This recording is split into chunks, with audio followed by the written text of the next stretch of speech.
zkoušel dostat lev a další chodili okolo.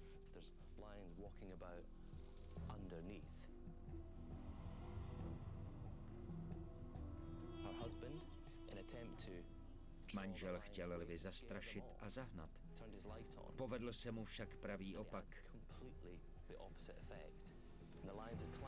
Lvy se totiž vrhly k jeho přístřešku, vyšplhali se na střechu a pokoušeli se dostat dovnitř.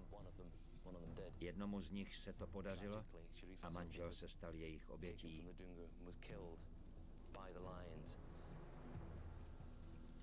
Na této děsivé historce je asi nejstrašnější to, že místo, aby křik a světlo lvy odehnal pryč, naopak je přilákal blíže. Zdejší lvy se lidí nebojí.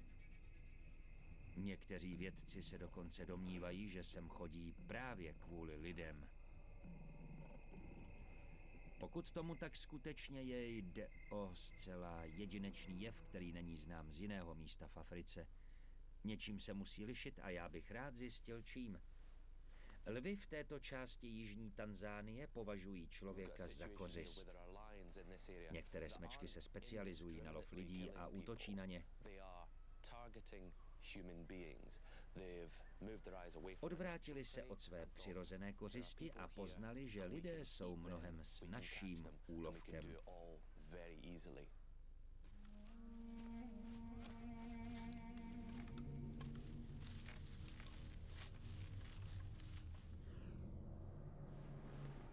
Na své konto si připsali dalších 37 obětí.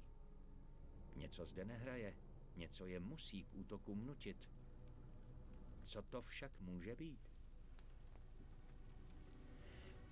Musím zjistit, co mají jednotlivé případy společného.